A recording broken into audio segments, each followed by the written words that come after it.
இன்னைக்கு ஆரம்பிச்சிருக்க சிங்கப்பெண் சிறப்பு காவல் படை வந்து எந்த அளவுக்கு முக்கியமானதுன்னு நினைக்கிறீங்க? ரொம்ப ரொம்ப முக்கியமானதுங்க. சின்ன குழந்தையிலிருந்து பிறந்த குழந்தையிலிருந்து முதியோர் வரைக்கும் ரொம்ப முக்கியமான விஷயம் இது. ஏன்னா பாலியல் பிரச்சனை எவ்வளோ தலைக்கு மீறி போயிட்டு இருக்குன்றது எல்லாருக்குமே தெரிஞ்ச விஷயம். போதைப் பொருள் எவ்வளோ பயங்கரமாக போயிட்டு இருக்குன்னு எல்லாம் தெரிஞ்ச விஷயம். இப்போ ஆட்சி நாங்கள் மாற்றம் கொடுத்துட்டோம், நாங்கள் எல்லாருமே செஞ்சு மாற்றம் கொடுத்தாச்சு. இனிமே வர காலத்தில் பார்த்தீங்கன்னா கண்டிப்பாக எல்லாமே கொஞ்சம் கொஞ்சம் படிப்படியாக எல்லாமே சரியாகும். அந்த அளவுக்கு ஒரு அறிக்கை கொடுத்தாரு. அறிக்கை கொடுத்துட்டு அதையும் வந்து ஸ்டார்ட் பண்ணிட்டாரு. இது வந்து சான்ஸே கிடையாது. 1 மந்த் கூட இன்னும் ஆகலை. தளபதி வந்து பதவி ஏற்று 1 மந்த் கூட இன்னும் ஆகலை. ஆகிறதுக்கு முன்னாடியே பார்த்தீங்கன்னா அவர் வந்து அறிக்கை கொடுத்த மாதிரி செஞ்சுட்டாரு. அதனால ரொம்ப சந்தோஷமா இருக்கு. ரொம்ப ஒரு ப்ரௌடா ஃபீல் பண்றோம். சொல்றாங்க என்னன்னா பெண்கள் வாக்க கவர்றதுக்காக தான் இந்த மாதிரி பண்றாரு.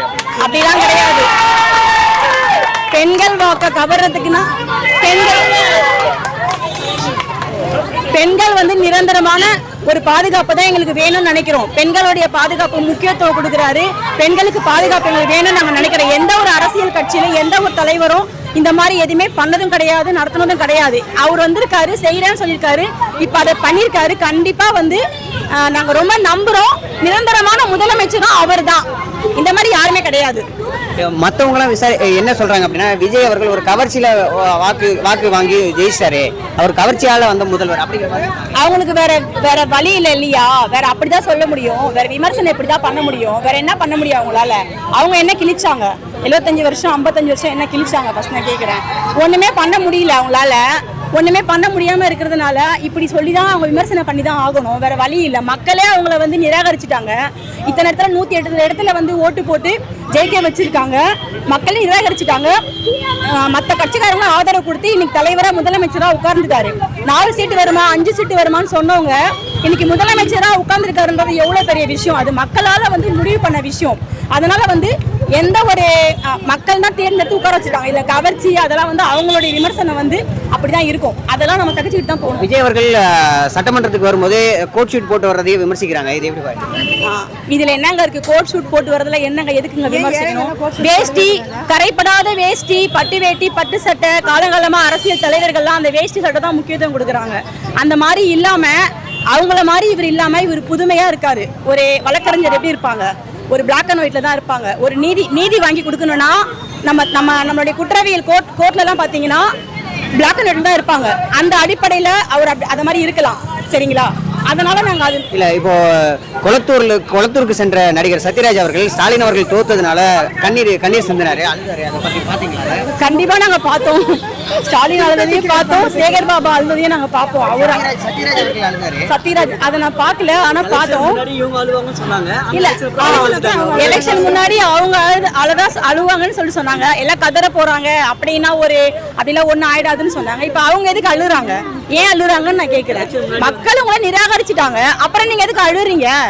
அப்ப என்ன உங்களுக்கு தைரியமே இல்லையா? அப்போ எங்க தளபதி வந்து இவ்வளோ கதற விட்டீங்க, இவ்வளோ கஷ்டப்படுத்தினீங்க, இவ்வளோ ஓட விட்டீங்க, எல்லாம் பிரச்சனையும் கொடுத்தீங்க.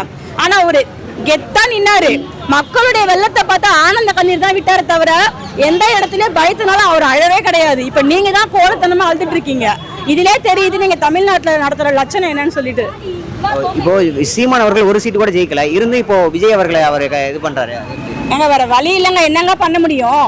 வீட்டுல பொண்டாட்டி கிட்ட வந்து இல்ல நல்ல விதம் பேசினாதான் சோறு போடுவாங்க, இல்லைன்னா சோறு போட மாட்டாங்க. அந்த மாதிரி நிலைமையில தான் அவர் இருக்கிறாரு. நாட்டுல வந்து இப்ப வேற வழி இல்லை. கீழே விழுந்தாலும் எமிசையில மண்ணு ஓட்டலன்னு சொல்லிட்டு தான் போனோம். வேற வழி இல்லை இல்லையா? அப்புறம் எப்படி ஒரு வாழ முடியாது இல்லையா? அப்படி அவரு நம்ம கெத்தா இருக்கணும், நம்ம தைரியமா இருக்கணும்னு காமிச்சிக்காக பேசுறாரு. அவ்வளவுதான விஷயமே தவிர வேற ஒன்றும் கிடையாது. சொல்றாங்க. நான் கூட முன்ன ஒரு பால் வாங்க போனோம்னா கூட ரொம்ப பயப்படுவேன். இப்பெல்லாம் தில்லா போறோம் சார். தளபதி ஆட்சியில் நாங்கள் தைரியமா போறோம். இது நான் அவரை பெருமைப்படுத்தணும்னு இல்லை, உண்மையில இதுதான் உண்மை. அப்படியெல்லாம் ஒன்றும் இல்லை சார். ஒன்றும் குற்றங்கள்லாம் இது பண்ணல. புரியுதுங்களா? எப்பவுமே நடக்கிறதா நடக்குது. நம்ம சேஃபாக தான். ஏன் சார் அதெல்லாம் நடக்க போகுது? பெண்கள் அவங்கவுங்க சேஃபாக இருக்கணும், தைரியமா இருக்கணும். ஏன் கோழையா இருக்கணுமா பெண்கள் எல்லாம்? சொல்லுங்க பார்க்கலாம். நம்ம தைரியமா நடந்தா யார்கிட்ட எப்படி பேசணும்? அது நடந்திருக்கலாம் தான். இல்லை சார், நாங்கள் வந்து அவர் ஆச்சுன்னு சேஃபாக தான் இருந்தோம். எங்களுக்கெல்லாம் எந்த ஒரு பிரச்சனையும் இல்லை. இப்போ வந்து சில பெண்கள் வந்து சொல்கிறேன் நான், அவங்க வந்து இந்த டைம் குறிப்பிட்ட டைம் தான் நம்ம வெளியே போகணும், குறிப்பிட்ட டைம் தான் வரணும் அப்படின்னு அவங்க புரிஞ்சுக்கணும். எல்லாமே வந்து அவங்க பண்ணிட்டாங்க இவங்க பண்ணிட்டாங்கன்னு நம்ம வந்து கட்சி தலைவர் மேலெல்லாம் வந்து நம்ம போய் சொல்லக்கூடாது சார். Okay sir. ஓபன் பண்ணியிருக்க சிங்கப்பெண் அதிரடி காவல் படைங்கிறது வந்து எந்த அளவுக்கு முக்கியமானதுன்னு நினைக்கிறீங்க? இது ரொம்ப ரொம்ப முக்கியமானதுங்க. ஏன்னா வந்து லேடிஸ் வந்து போலீஸ் ஸ்டேஷன் போய் ஒரு கம்ப்ளைண்ட் பண்ணணும்னா ஒரு பயம், ஸ்டேஷன் வாசப்படியை மிதிக்கணும்னா ஒரு பயம். எதுக்கு ஸ்டேஷன் வாசப்படியெல்லாம் மிதிக்கணும்னு கொஞ்சம் பயப்படுவாங்க. இனி அதெல்லாம் இருக்காது.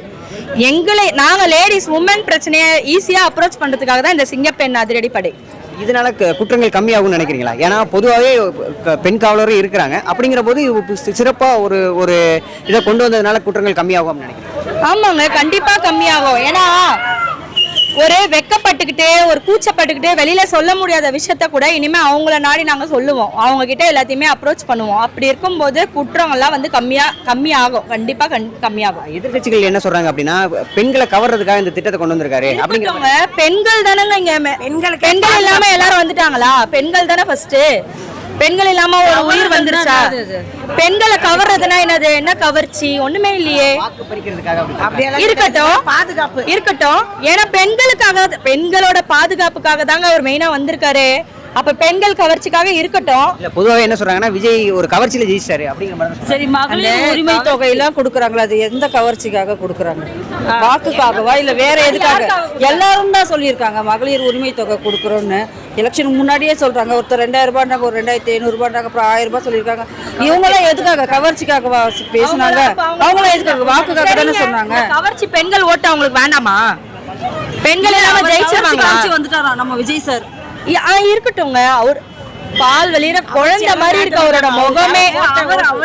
அவரை பார்த்தாலே சின்ன வயசுல இருந்து நாங்க அவர் படத்தை பார்த்து ரசிச்சு வளர்ந்துவாங்க. அவரை நடக்கிறது, அவர் பேசுறது, அவரோட எல்லாமே நாங்க பார்த்து அவரை ரசிச்சு வந்திருக்கோம். அதனாலதான் எல்லாருமே நிறைய பேர் அவருக்கு வாக்கு செலுத்திருக்காங்க. ரேஞ்சிலேயே அவரை பாக்குறாங்க. அதனால அவங்களுக்கு கவர்ச்சியா தெரியுது, ஆடம்பரமா தெரியுது, பெண்களை கவர்ற மாதிரி தெரியுது. அவங்க சினிமால இருந்து இன்னும் அவரை வந்து சிஎம் இடத்துல வச்சு பார்க்க சொல்லுங்க. சிஎம்மா வச்சு பார்த்தா அதோட மதிப்பு தெரியும். சரிங்களா? நாங்களா இப்ப முட்டாளா? இவ்வளவு பேர் சேர்ந்து ஓட்டு போட்டு ஜெயிக்க வச்சவங்க எல்லாம் முட்டாளா? எதுக்கு கவர்ச்சி? இதுல என்ன கவர்ச்சி இருக்கு? ஒண்ணுமே இல்லையே.